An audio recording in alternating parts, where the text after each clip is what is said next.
अस्सलाम वालेकुम, good morning to all of you. First of all sorry for too much late, लेकिन मैं थोड़ा सा बिज़ी थी, इस वजह से कोई लेक्चर जो है वो अपलोड नहीं कर सकी।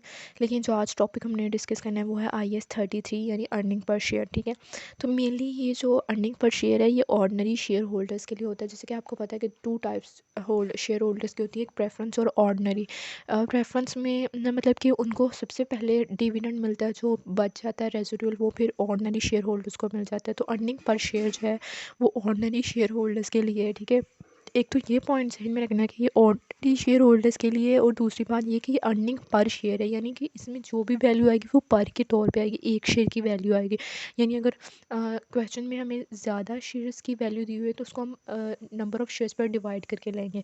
तो इसमें अर्निंग पर शेयर के लिए आगे दो टाइप्स आती हैं, बेसिक एंड डाइल्यूटेड। लेकिन अभी हम बेसिक को डिस्कस करेंगे, डाइल्यूटेड को इतना डिटेल में डिस्कस नहीं करेंगे। ठीक है, बेसिक ईपीएस की फार्मूला ये है कि टोटल अर्निंग्स और divided by weighted average number of shares. ठीक है, टोटल अर्निंग्स में आपका प्रॉफिट आफ्टर टैक्स भी आ सकता है।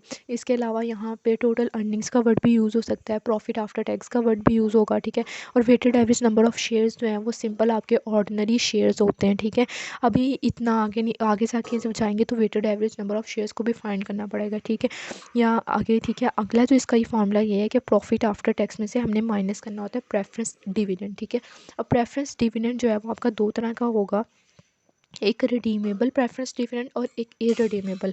जो रिडीमेबल होता है वो एज अ लोन होता है। ठीक है, और लोन जो होता है वो ऑलरेडी डिडक्टेड होता है, तो उसको माइनस करने की ज़रूरत नहीं होती। जो माइनस करते हैं वो हम इररिडीमेबल माइनस करते हैं, यानी जो इक्विटी होता है। ठीक है, तो उसको हमने डिडक्ट करना होता है। यानी अगर क्वेश्चन में आपको दिया हुआ है प्रेफरेंस डिविडेंड, ठीक है, तो अगर आपने उसकी नेक्स्ट लाइन पढ़ के देखनी है कि अगर वो एज अ लाइबिलिटी वहाँ पे है तो उसको माइनस नहीं करना, लेकिन अगर एज अ इक्विटी है या उसने कहा हुआ है कि एज अ कैपिटल है तो फिर हमने उसको माइनस करना है। ठीक है, उसके बाद आता है कुमुलेटिव डिविडेंड और नॉन कुमुलेटिव। अच्छा, कुमुलेटिव का मतलब ये होता है, फॉर एग्जांपल अगर आप कंपनी रन करवा रहे हैं तो उसमें होता है कि हर साल जो है वो प्रॉफिट में से 10% डिविडेंड जो है वो शेयर होल्डर्स को दिया जाएगा। लेकिन अगर किसी साल जो है वो कंपनी प्रॉफिट अर्न नहीं कर रही तो इसका मतलब कि वो डिविडेंड भी नहीं दे रही।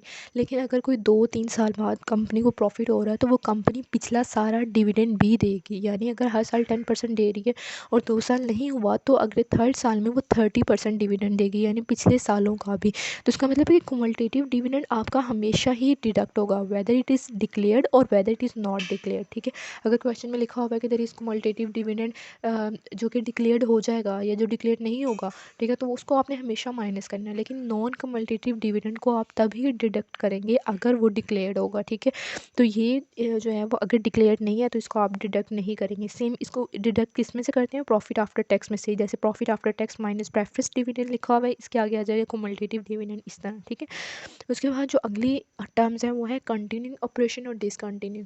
कंटिन्यूइंग ऑपरेशन वो होगा जो मतलब बिजनेस कंटिन्यूसली बिजनेस रन करवा रहा है कोई। ठीक है, और डिसकंटिन्यू जो जिसका बिजनेस बंद हो गया। तो कंटिन्यूस ऑपरेशन में हम प्रॉफिट आफ्टर टैक्स में से प्रेफरेंस डिविडेंड को माइनस करते हैं। प्रेफरेंस डिविडेंड वही फिर बात है, यहाँ पे इरिडीमेबल आएगा, रिडीमेबल नहीं आएगा। और डिसकंटिन्यूइंग में simple profit after tax divided by weighted average number of shares.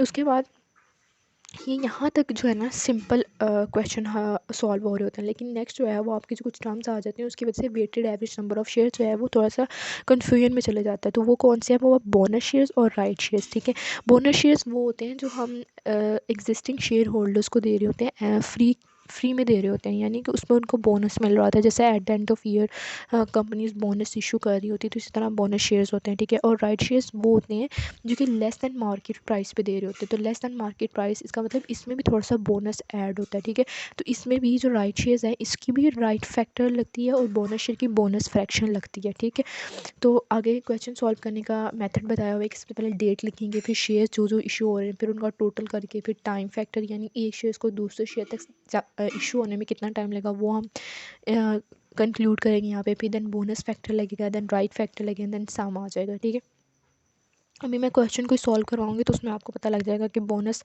Factor किस तरह निकालेंगे, राइट फ्रैक्शन किस तरह निकालेंगे। ठीक है, उसके बाद आते हैं डाइल्यूट। एक्चुअली जो क्वेश्चंस है ना वो भी हम सॉल्व ही करेंगे। अभी आई थिंक 2 मंथ रहते हैं ना पेपर्स में, तो नेक्स्ट मंथ जो है वो हम फिर सिर्फ क्वेश्चंस की प्रैक्टिस किया करेंगे। अभी सिर्फ मैं थ्योरी और आपकी कॉन्सेप्ट्स को क्लियर करवा रही हूँ। ठीक है, और डाइल्यूटिव ईपीएस क्या होता है? डाइल्यूटिव ईपीएस कहते हैं कि अगर किसी वजह से आपका बेसिक ईपीएस कम हो जाए। बेसिक ईपीएस किस वजह से कम हो सकता है? पोटेंशियल ऑर्डिनरी शेयर्स की वजह से, कि अगर कोई शेयर्स आपके पास हैं तो वो आप फ्यूचर में जब सेल करेंगे तो वो ऑर्डिनरी शेयर होल्डर्स को उनकी अर्निंग्स मिलेगी, उनका प्रॉफिट ऑर्डिनरी शेयर होल्डर्स को आगे मिलेगा, वो कन्वर्ट हो जाएंगे फॉर ऑर्डिनरी शेयर होल्डर्स।